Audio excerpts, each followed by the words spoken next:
Let me just tell you, in Rabwa, there's a lot of Jude who take buses into Rabwa, and they'll come and clean your bathroom in your house for like 5 paise or something like that. And they live on the road, so Rabwa is infested. I'm not sure if you've ever been to Rabwa. It's infested by homeless gypsy Jude. So that's kind of ironic.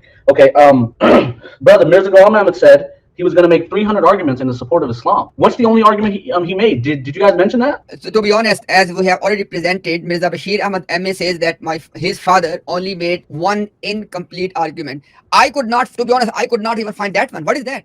I don't know. I thought they said it was that Ilham makes Islam more superior because Allah is speaking now. And as you know, in Christianity, actually they get inspiration in Christianity. You know, a lot of preachers. In Christianity, they believe that Holy Spirit resides in every single Christian who's believing Christian. Every single one of them has Holy Spirit, and Holy Spirit, according to them, is God. Right. So Mirza Ghulam Ahmad's only half argument, which isn't even an argument, is he says, I get ilham. And that's the setup. So then he says, well, since I get ilham, I just got an ilham that Isa alayhi salam is dead. And by the way, bhai, look at the irony. In your presence, I am going to refute the argument, inshallah, in 1 minute. When Mirza Ghulam Qadiani stopped publishing Ahmadiyya after the fourth part, in 1893, he said that I need to do more research before I will produce any other volume of Brahini Ahmadiyya. So he was writing through research, not ilham. Yeah, so you know, brother, I've been Muslim now for about 7 years, and he mentions 300 arguments in support of Islam. And you know, Charles Darwin had published his Origin of Species in 1859. He could have written that, you know, the ice fish. There's a fish called the ice fish around Antarctica that doesn't have red blood. The blood is like clear, and it's not like anything else. That could be an argument.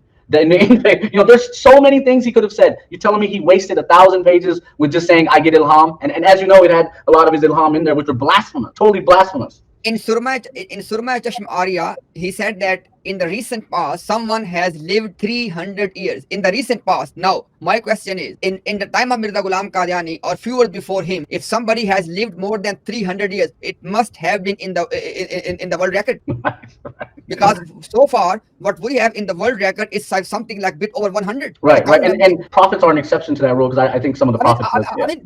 Mirza is saying that in the recent past, basically, when Mirza is writing this, in the recent past, he said somebody has lived over 300 years. Who was this? Who was this somebody? So this is how Mirza Ghulam Qadiani used to just fabricate things on the spot. And in that era, brother, anyone could say anything. You know, now everyone double checks, so you can't. And he would say, you know, he would say in the book, "Ek Arab Sahib ne kaha."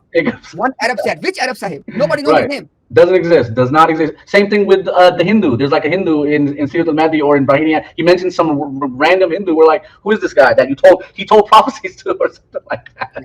So okay.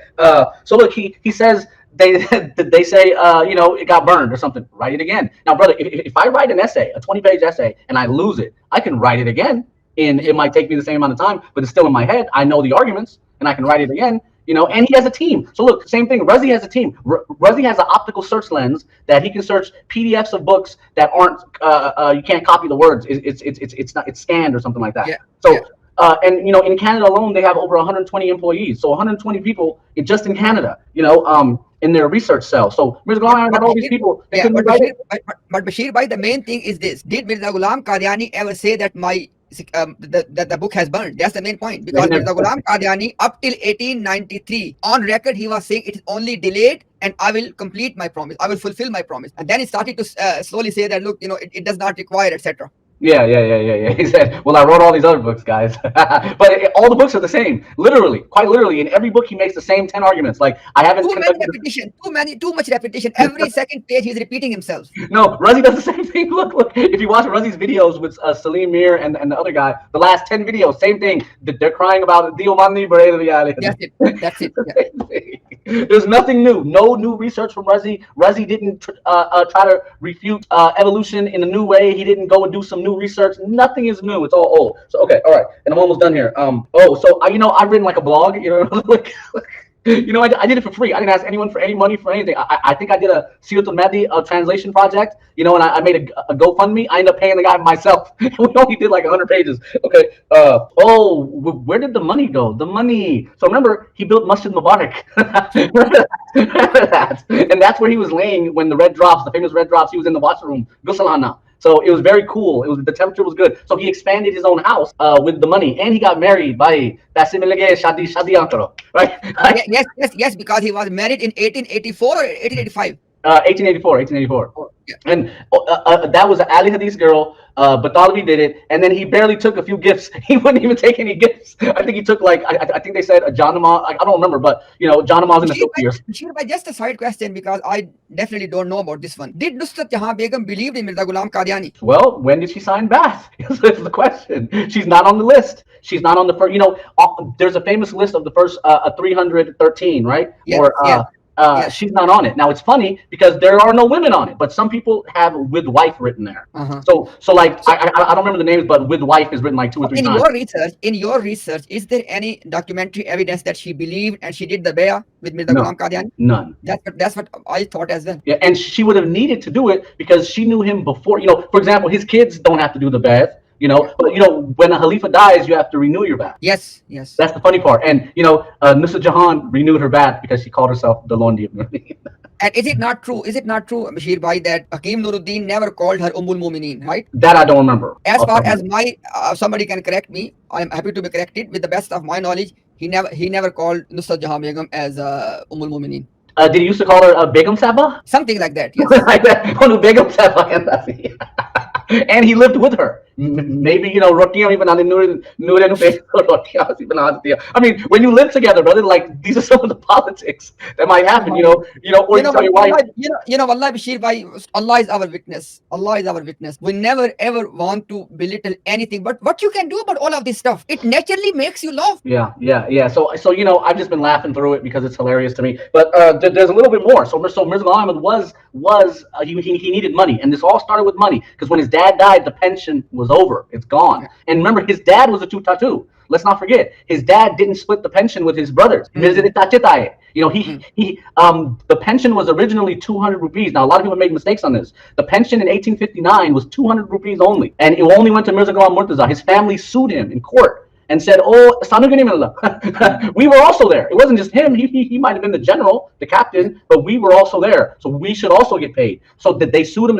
It's a famous case. So Mirza Ghulam Ahmad went to go pick up the money that his dad was supposed to get, not his brothers. That's why Mirza Muhammad didn't he's like, let's go waste it. Let's go waste it.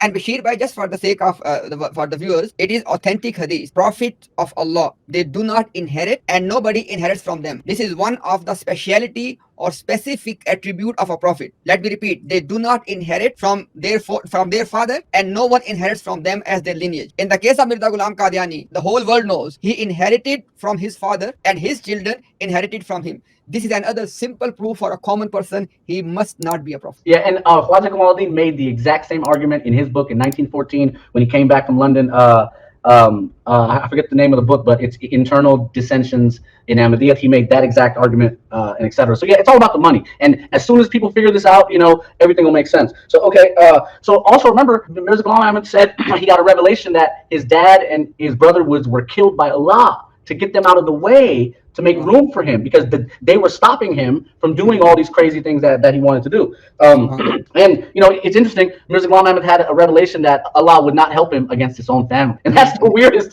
weirdest revelation. It's in Anjam Atam. It's sort of I think page 289.